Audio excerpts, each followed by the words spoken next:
Galactic aliens declared their ravenous wolf infertile, until a human vet delivered its pups, shocking everyone. The medical bay of the Crithian embassy hummed with bioluminescent panels, casting an eerie blue glow across the assembled council of alien physicians.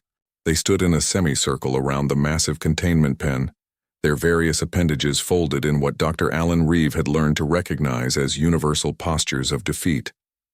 "It is conclusive," announced Physician Prime Zelmoth, his chitinous mandibles clicking with finality. "The ravenous wolf Valka is permanently infertile. Our scans show complete cellular degradation in her reproductive organs. She will never bear offspring." Alan shifted his weight, the only human in a room full of the galaxy's most advanced medical minds. He'd been on the Crethian homeworld for 3 months as part of Earth's cultural exchange program. And he'd learned one thing. These aliens loved their certainty almost as much as they loved their impossibly complex medical equipment. "With respect," Alan said, raising his hand like a student in class. "Have you actually examined her physically?" The assembled physicians turned their various visual organs toward him. Zelmoth's translator chip rendered his response with what Alan could only describe as condescension. "Dr. Reeve, we have performed 17 different spectral analyses, quantum-level cellular mapping, and temporal reproductive forecasting. Physical examination is a primitive redundancy." Alan looked past them to the containment pen. Velka lay on her side, her 6 legs tucked beneath her massive frame. She was beautiful in a terrifying way, covered in midnight blue scales that rippled like liquid armor, with 3 rows of crystalline teeth visible even in her resting state. The ravenous wolves were apex predators on their native world, intelligent enough to bond with the Crithians but wild enough to command respect. "Permission to approach her?" Alan asked. "If you wish to waste your time, human." Zelmoth waved a dismissive appendage. Alan grabbed his worn leather veterinary bag, an antique by galactic standards packed with tools the aliens found laughably primitive. As he approached the pen's energy barrier, Valka's third eye opened, the one in the center of her forehead that saw in spectrums beyond human comprehension. She made a low rumbling sound that the translator couldn't quite capture.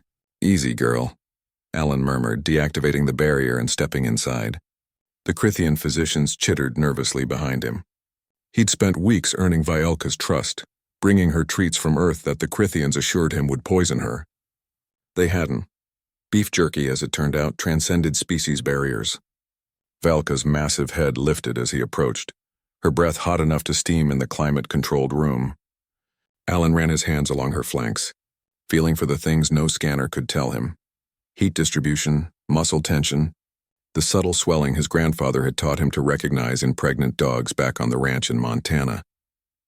The Crithians had declared her infertile 6 months ago, after an injury during a territorial dispute. They'd given up hope of continuing her prestigious bloodline.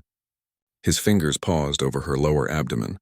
There, a firmness, a warmth, a barely perceptible movement. "Zelmoth," Alan called out calmly. "I'm going to need hot water, clean towels, and your emergency medical team on standby." "Whatever for?" "Because Valka is going into labor. Right now." The medical bay erupted in chaos. Physicians rushed to their scanning equipment, recalibrating, rescanning, arguing in 3 different languages, while their translators struggled to keep up. Zelmoth pushed through to the containment pen, his sophisticated medical scanner whirring. Impossible. "The scans show—" He stopped mid-sentence, his compound eyes widening. "By the ancestral codes, there are life signs, multiple life signs. 4 pups, if I'm reading this right," Alan said, his hand still working over Velka's belly. She whimpered, a sound that rumbled through the floor. "She's been pregnant the whole time. Your injury damaged her outer reproductive chamber, but the pups developed in a secondary one. It's a biological backup system, probably an evolutionary adaptation." "Our scans don't penetrate that deep," Zelmoth whispered, something like awe creeping into his synthesized voice. "We never thought to look for redundant systems. The complexity would be unprecedented." "Not on Earth," Alan said, rolling up his sleeves. "Sharks have something similar. Kangaroos too, in their way. Nature finds a way to survive, even when science says it shouldn't." The next 3 hours were the longest of Alan's career, delivering pups from a creature whose anatomy was only partially understood, surrounded by alien physicians who oscillated between fascination and horror at his primitive, hands-on approach. He guided each pup into the world with techniques that would have been familiar to any country veterinarian from Earth's past, adapted on the fly for Velka's unique biology. When the fourth pup finally emerged, mewling and covered in translucent membrane, the medical bay fell silent. Velka immediately began cleaning her offspring, her 3 eyes half closed in exhausted contentment. The pups, each the size of a large cat with tiny crystalline teeth already visible, crawled toward their mother's warmth. Zelmoth approached slowly, his scanner hanging forgotten from one appendage. You saved a bloodline we thought lost forever, using nothing but your hands, your instinct, your primitive tools. Alan wiped his hands on a towel, grinning despite his exhaustion. Sometimes the old ways work best. Sometimes you need to feel what the machines can't measure. How did you know? Another physician asked, genuinely curious now. How did you see what all our technology missed?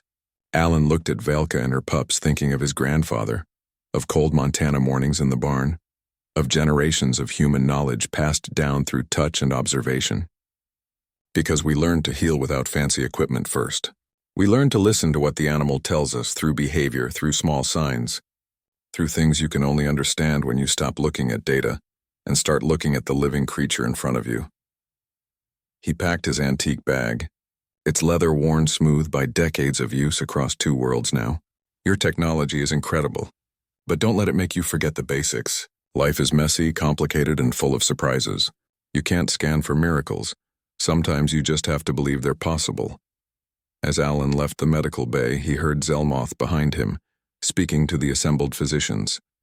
Perhaps, the physician prime said thoughtfully, there is wisdom in these primitive methods after all. Perhaps the humans have something to teach us about the art of healing. Alan smiled to himself. One impossible delivery at a time. Humanity was earning its place among the stars, not through superior technology, but through the stubborn, messy, miraculous refusal to accept that anything was truly impossible. Behind him, Velka rumbled contentedly, her pups nursing as the galaxy's most advanced medical minds looked on in wonder at what a simple human vet had accomplished with nothing but skill, intuition, and faith in the resilience of life itself.